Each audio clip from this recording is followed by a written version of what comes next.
Oh, we got a new preview video for Riot's new fighting game, 2XKO. Still an awful fucking name. Should have just kept it as Project L or made it something else. Like, Spectre is a good name for an IP. Like, that's easy to remember. Oh, you trying to hop on Spectre? You guys trying to play some 2XKO? Jesus fucking Christ. It sounds like XOXO Girl Gone Gamer. New preview video. Let's see what IGN has to say about it, because they got some early hands on. Yeah, they should have called it Double Knockout. It's a longer name, but it just rolls off the tongue better.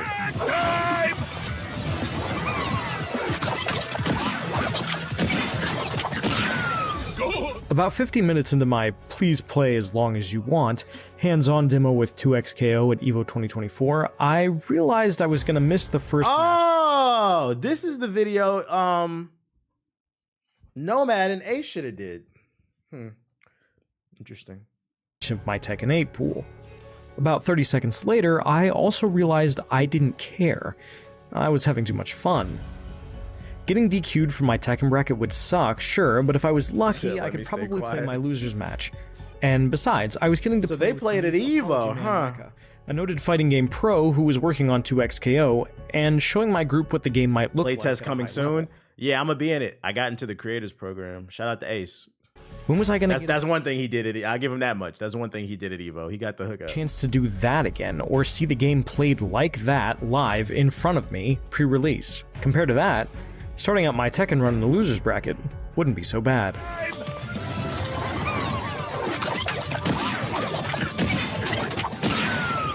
This wasn't my first rodeo with 2XKO.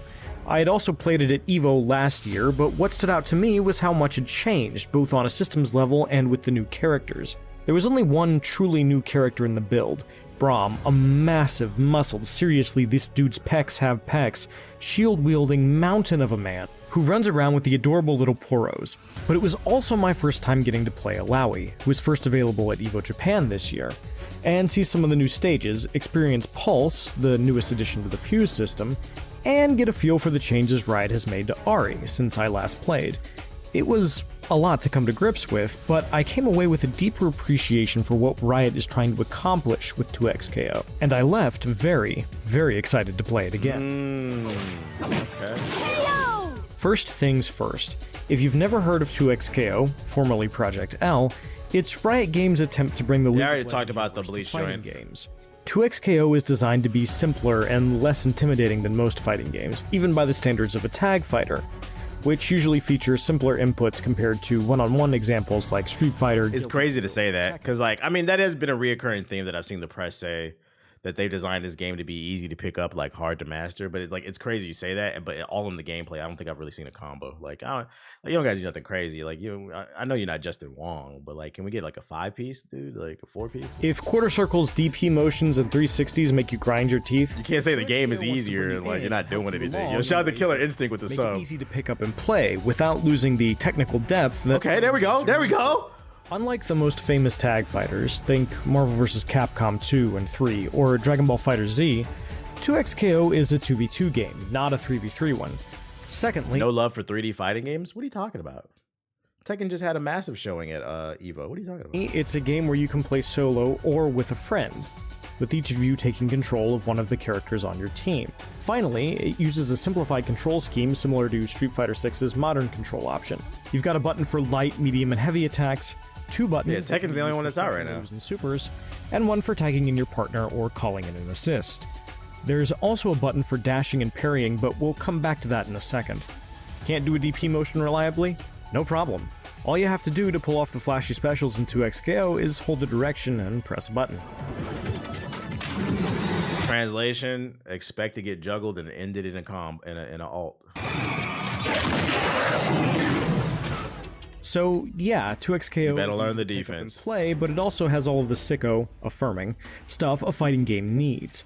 That means a strong strike throw game, some of the dirtiest mix-up you've ever seen. You are not blocking some of this stuff, trust me. And stylish combos that will melt health bars and look good doing it.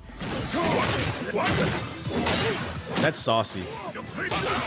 Everything the body needs, all in one very beautifully. I just joined, what is this, like gameplay-wise Street Fighter? No, it's like Marvel. Let's start with accessibility. One of the biggest new additions in this build is the defensive Pulse, options are good, thank God. Okay. You select your fuse option before a match starts, and you've got a lot of choices. The first is Double Down, which allows you to chain your point character's super into another super from your backline character for massive damage. You've probably heard this referred to as a DHC, or Delayed Hyper Combo if you're a Marvel or DBFZ player. Freestyle, which lets you tag in your partner twice in a single sequence. 2x Assist, which gives you 2 assist options in a single assist call-in. No, I don't think it's going to be a button masher, Dust. Just because the controls are easier doesn't mean that it's a button masher. It just means there's a lower barrier to entry. It means there's going to be a bigger emphasis on strategy and execution, not a button masher. Boost your damage. There's still going to be a difference between the good and the bad players. All of these are great options, but Pulse joins Fury as being geared for new players. Because like with that logic, that means you should have won Evo when Dragon Ball FighterZ came out. Like Dragon Ball FighterZ had easier controls, but there was still a difference between good and bad players. With Pulse, you can just mash light, medium, or heavy and get an auto combo. That's not to say that regular combos are super difficult. Yeah, you still gotta have the soft skills. You can do a basic combo by chaining light, medium, heavy, and special together from weakest to strongest. But Pulse is a great way to get a feel for how characters operate, especially if you're new to the game or, like me, playing it for the first time in a year. Illaoi wins! I also really like the changes to Ahri.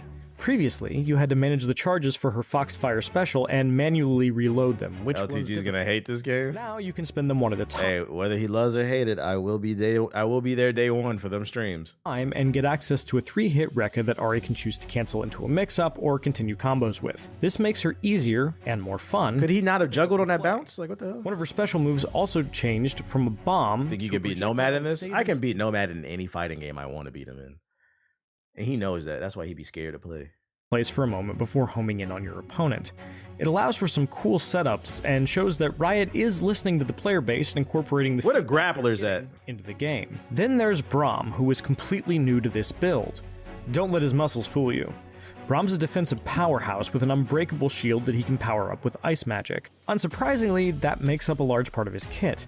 Certain moves coat his shield in ice, allowing him to armor through attacks, stealing back his turn, or winning neutral interactions. That's Nomad, his sentiment on that. He gonna lie about it. Also let him pop in and shield a tag partner, or get the party started with a charge attack.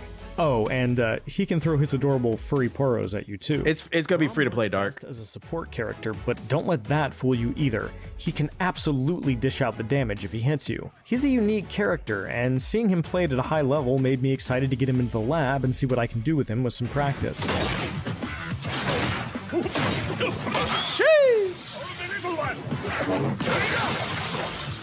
My favorite new addition, though, was Illaoi, the Kraken Princess. Illaoi is a high-damage powerhouse who can summon tentacles to set up her combos and pressure strings. One of her specials summons them and the other activates them. To be clear, she's like not we need Shotos and grappers. She's plenty scary. Ban all Shotos. Tentacles, but if you set them up right, she can deal absolutely monstrous damage, which removes some of her best and scariest neutral tools. Playing Illaoi means taking smart risks, setting up your tentacles, and cashing out when you land the right hit.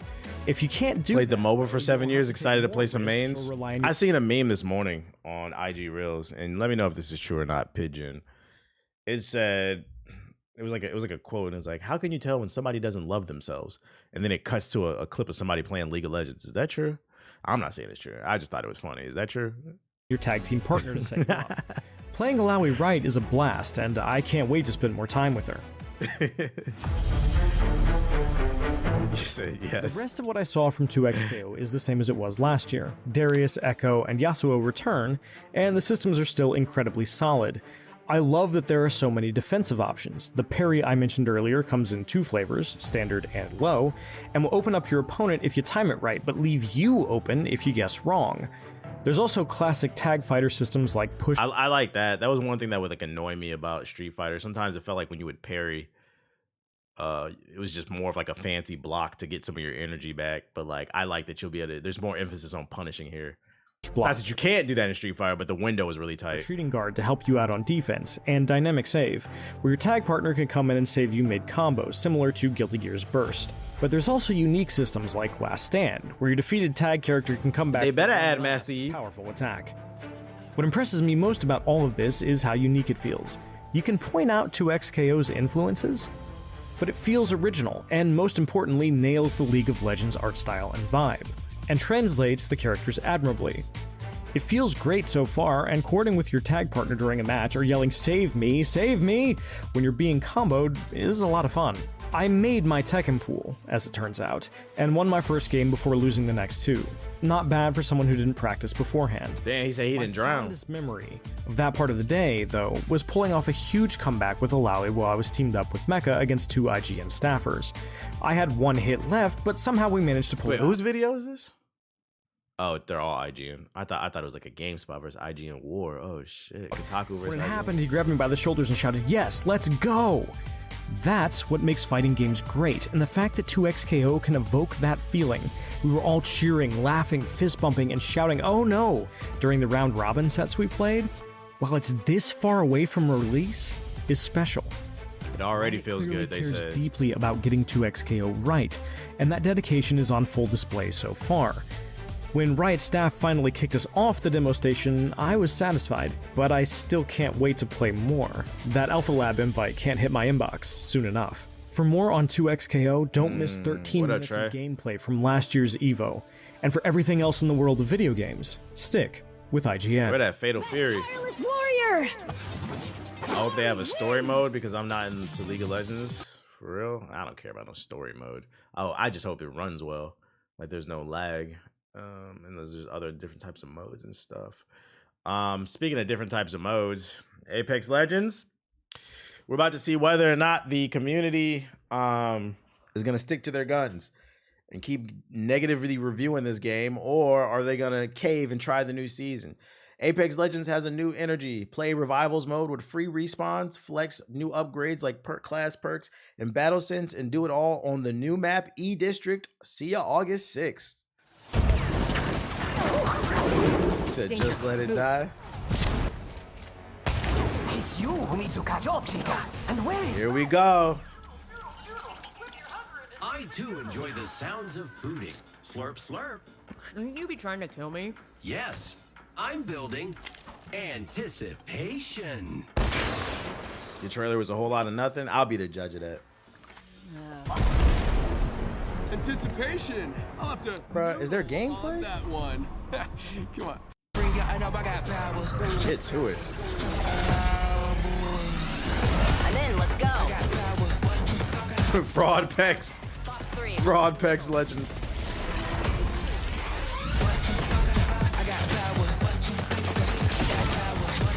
Generic rap music, chat. The rap music made sense for 2K because it was more contextual.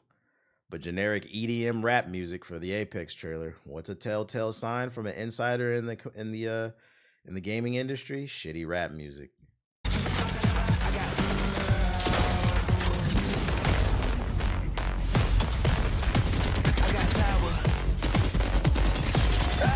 That's different. I swear the last time I played, that wasn't in the game, like health bars.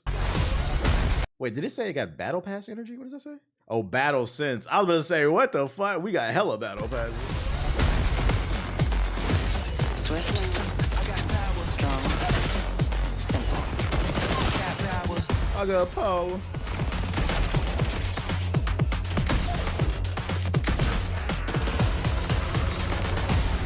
Straight shot energy. What does that mean? Yeah, nice job, guys.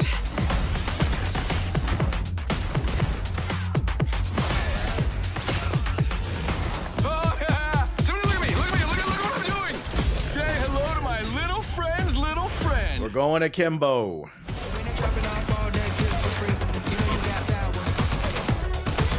22 seasons into the game, got akimbo pistols. I've for the longest when we used to play this game, I said that was the easiest way to not necessarily fix the Mozambique, but like just make it somewhat viable. So if you have to use it like early game, let people rock akimbo Mozambiques. They finally added it. 22 seasons later. 2 beaks. Peckish. Because you ruined my noodles. Which season was your favorite? I remember having the most fun on season 2, I think.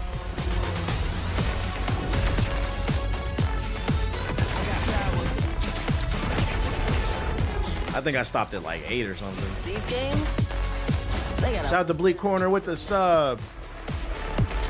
Yeah, this is doing nothing for me. Not gonna lie. There's some info here from Alpha Intel Apex News. That's crazy. They got a gold check mark. They're paying $10,000 a month to report on a dead game. Apex Legends Season 22 will have a new map. Aim assist is being nerfed. Oh no. They said, how can we think of a way to piss off half of our player base? Because you know, the only people who complain about the aim assist is the MLG sweats, right? So they're leaning more into the pro scene. You're just gonna piss off the casuals. What about all the people who are playing on console? Yeah, the mouse and keyboard players are happy now. They're gonna dominate even more. New revival mode and then akimbo pistols. I don't really care to watch the full patch notes. Whatever. Harry Potter Quidditch Champions game modes revealed, so it's not gonna just have one game mode. Let's see. Oh, we got a full tweet here. When you step on the pitch, it's called the pitch in Quidditch too, you'll be playing in 6v6 matches with bots filling out at least 3 roles per team. Playing solo, you'll be able to swap between any of the 6 players on your team at will. So that's probably for single player, I'm gonna assume. And multiplayer players will select from a combination of roles: chaser, keeper, chaser, beater. Whoa, what's a beater, chat? Or chaser seeker, and can swap between their chosen 2 positions throughout play, with their bot taking control of the remaining roles. Who's gonna be a pro beater? I'm not gonna lie, the majority of people play on controller now, regardless of platform.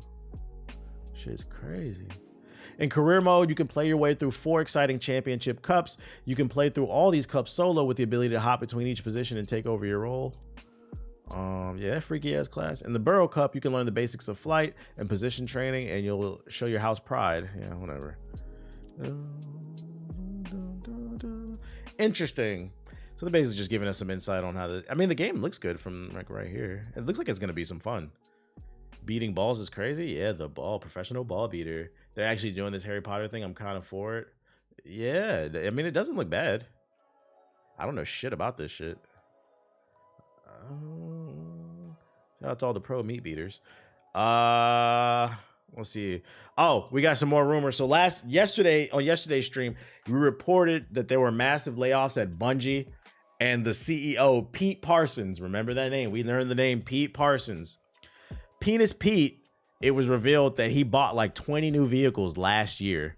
So like that's been going viral. People have been really upset because you laid off 200 people, and then the team that was left, you split it in half, and now they're forming a new studio and they'll be working under Sony. More details are coming out, just a rumor, not confirmed, that Bungie has reportedly shelved the next Destiny game. Apparently Destiny 3 was in development, and now they're just focused on smaller content packs for Destiny 2 and working on Marathon.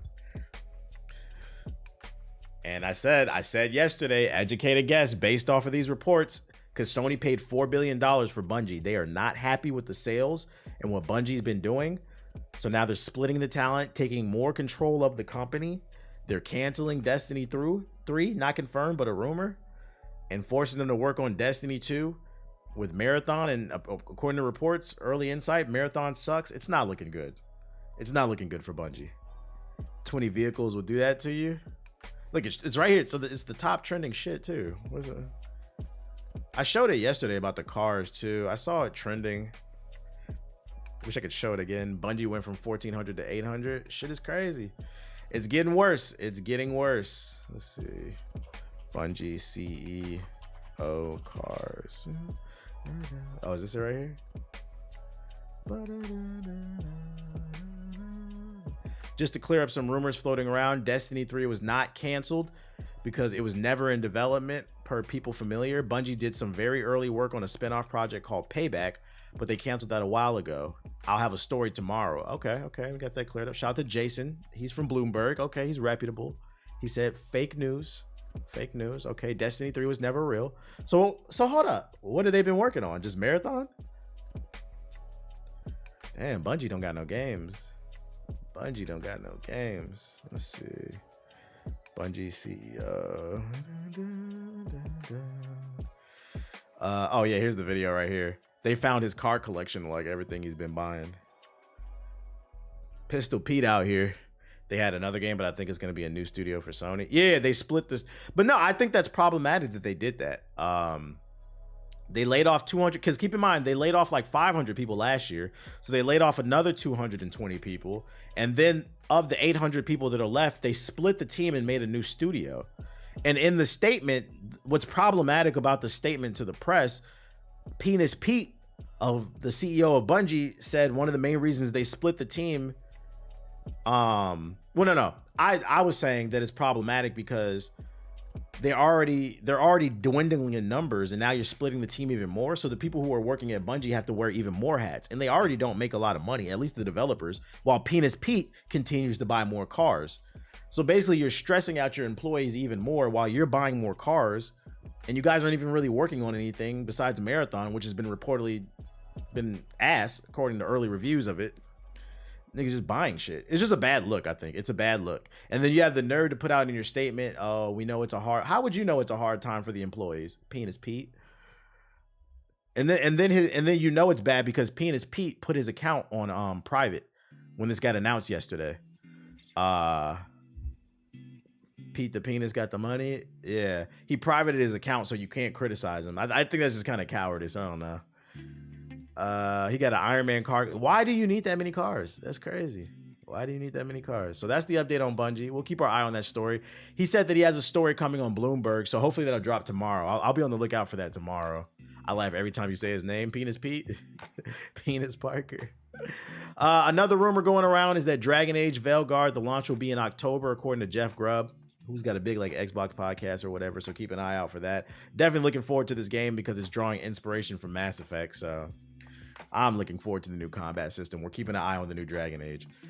Apparently AI was asked how could the gaming industry curb these layoffs, and it said executives should take a pay cut, LOL. You got a link to that, Odyssey? I mean, that's obvious. Why does Andrew Wilson, the CEO of EA, need to make $30 million a year? Why? You can't make two? Like, I believe the CEO should get paid the most. They're the ones steering the ship, but I don't understand why you need 30. Penis Pete. You got the link to that shit with the AI shit? That's funny. While you answer that, I got another piece of funny news. Sonic community, come forward. You guys are taking another L. We've got a new Lego set coming out. You know, it's especially funny. Hold on, let me see. Let's see, Mario, Yoshi. Where's this shit at? Here we go. Yeah, okay. So this shit is especially funny, right? So there's a new Lego set coming out for $70 for Shadow the Hedgehog. And I think this is supposed to coincide with the release of the new Sonic Generations remaster that's going to have like new Shadow content. And like, I even tweeted about it. I was like, bro, this is one of the ugliest fucking collectibles I've ever seen. So Sonic fan base, this is what I mean. You niggas take L. Do you know why they do this shit to y'all? Because y'all accept it. This is ugly. Who would want this on their desk? Who would want this on their dresser? It costs $70. And then this nigga smiling for what? That is not Shadow. This is not Shadow. This is Shade. This is Earth 2.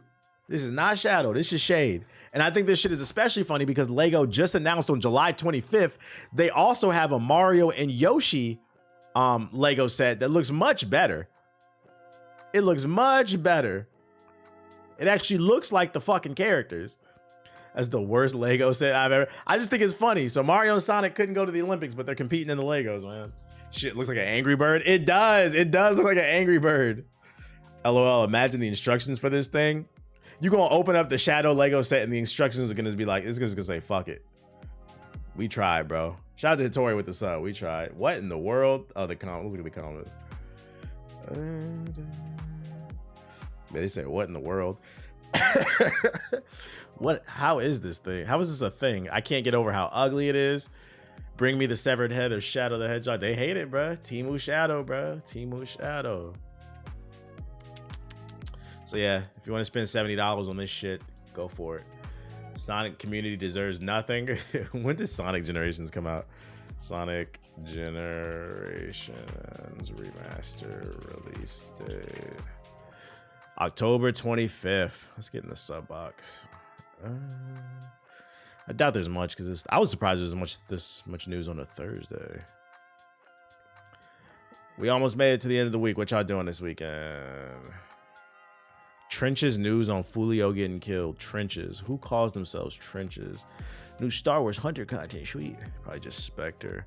Prime Fantasy NFL football. Holy smokes. Catch the new Batman. Nah, I'm waiting to watch it because the old lady, my lady wants to watch it together, so I can't watch it or I'll get in trouble. But I know all the episodes came out. Yeah, there's nothing in the sub box. Goat Simulator Pinball. Interesting. NFL Primetime Fantasy official announcement trailer? Hold up, let's check this out.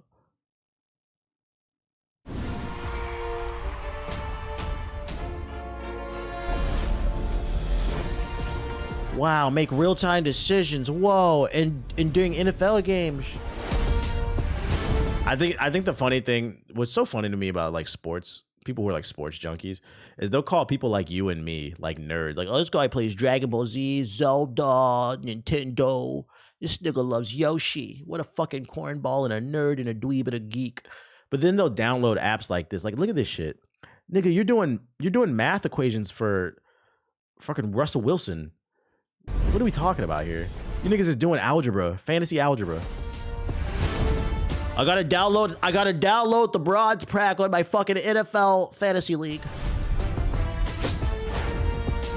I pulled an A.G. Brown and a Jalen Hurts and a Tyreek Hill. Get the fuck out of here, bro.